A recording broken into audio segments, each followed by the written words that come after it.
modern society is an industrialized society, which means to modernize a society is, for starters, to industrialize it, which makes modernization, from a sociology point of view, the transformation of a traditional rural agrarian society to a secular urban industrial society. There are three events, which favored the rise or the which popularized the modernization theory.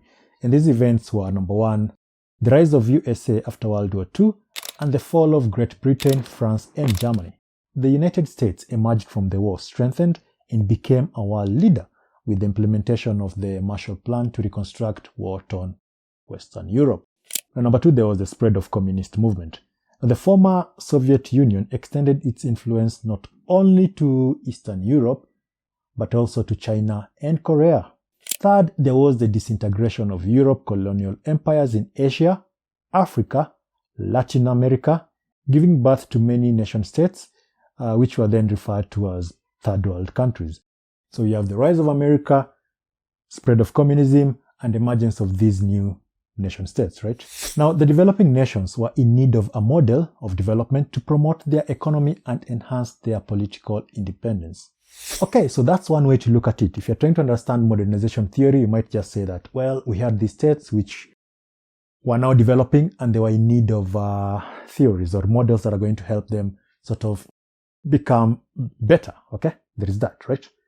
Now, the other way to look at it is there were concerns amongst leaders of the Western developed nations, especially the United States, that communism might spread into these countries, potentially harming American business interests abroad and diminishing US power.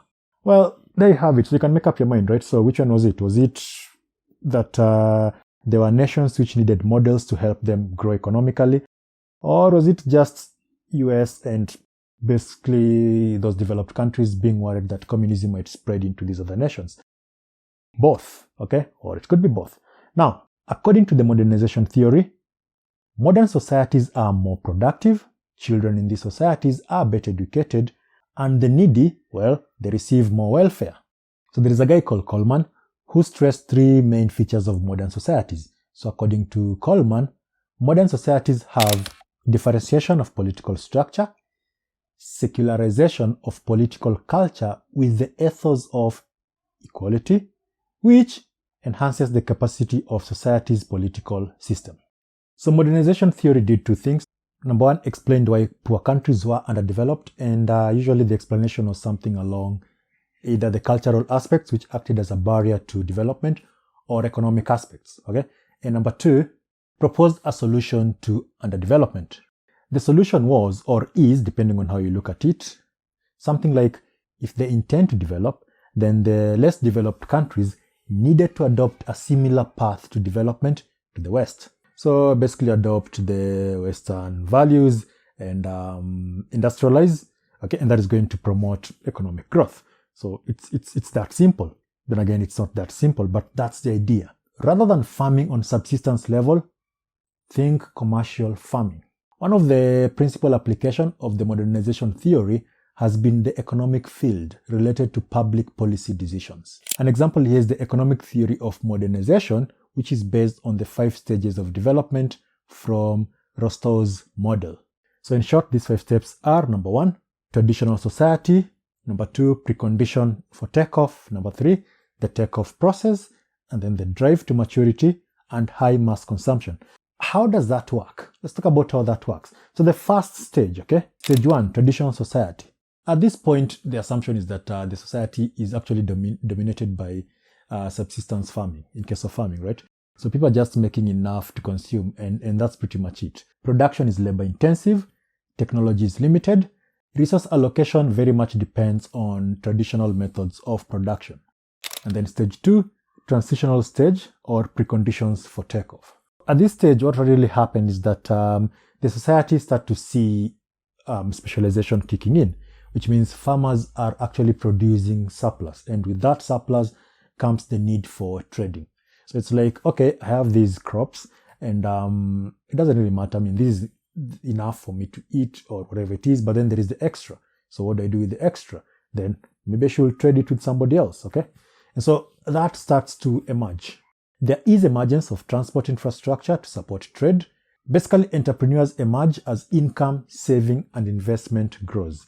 And then stage 3, takeoff. Industrialization increases with workers switching from the agricultural sector to the manufacturing sector. At this point, growth is concentrated in few regions of the country and within one or two manufacturing industry. New political and social institutions that support industrialization emerge at this point.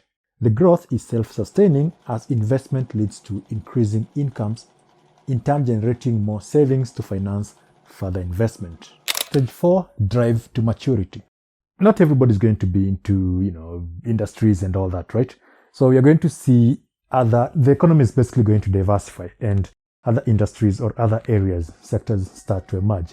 This is where technology comes in. And by technology, I mean proper rising technology starts to take place, okay? Technological innovation starts to provide a diverse range of investment opportunities. At this stage, the economy is producing a wide range of goods, service, and there is less reliance on imports. Urbanization increases, and technology is used more widely.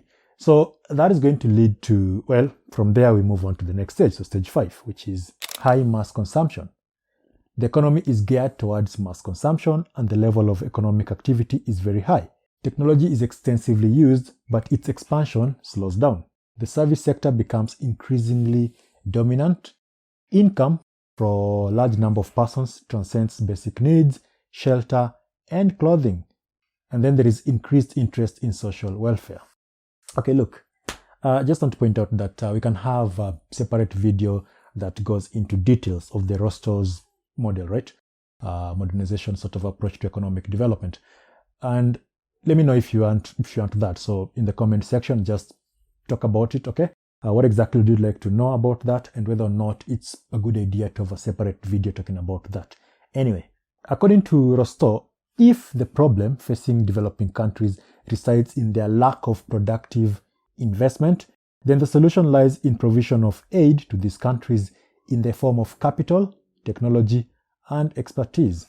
Well, that doesn't really come as a surprise. I mean, you see this a lot in developing countries where they sort of try to, or they write these proposals and then they get aid from developed nations, and that doesn't really come cheap. It's not free. And for the most part, it kind of just leads to dependency syndrome. But that seemed to be the thing that is proposed in modernization theory. So if we use that, then we're going to end up there, okay? Well, at least according to ROSTOW'S model, right? Because what is the alternative? The alternative would be to figure out a sustainable economic model.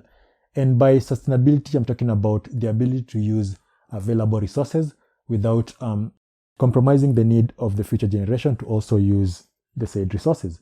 So, but then we end up seeing these situations where countries get heavily indebted.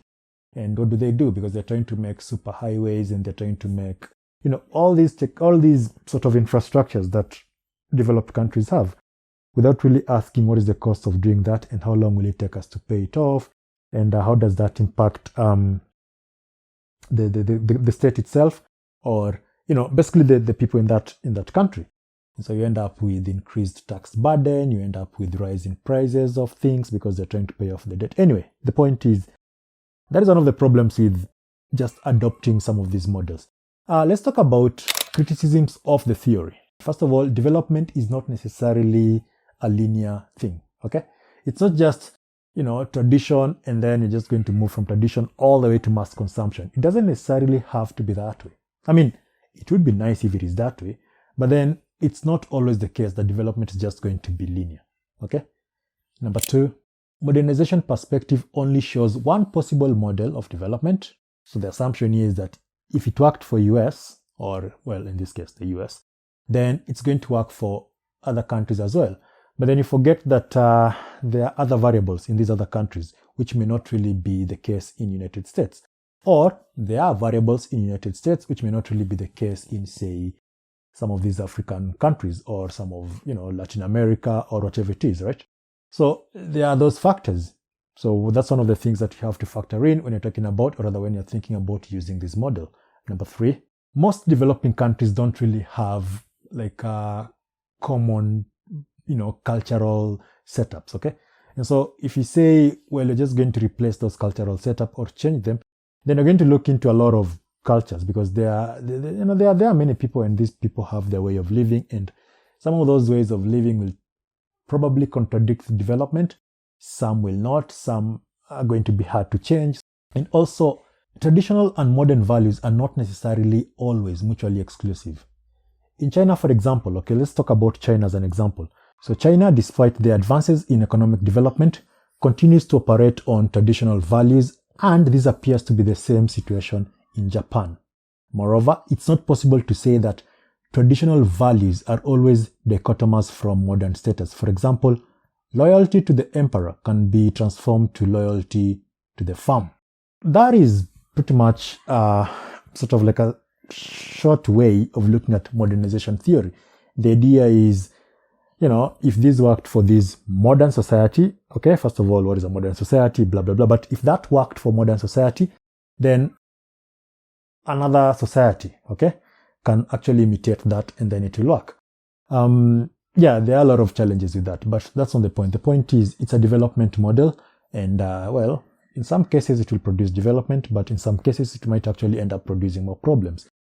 And that is the thing with pretty much any other model that you want to use as far as development is concerned. So you have to understand what is the cost of using this model, and whether or not it's going to do more harm than good. There are other development models that you're going to look at, okay, as far as development and all that is concerned. So make sure you check them out. If there is any question, do let me know. I'm Moses, and I'll see you in the next video.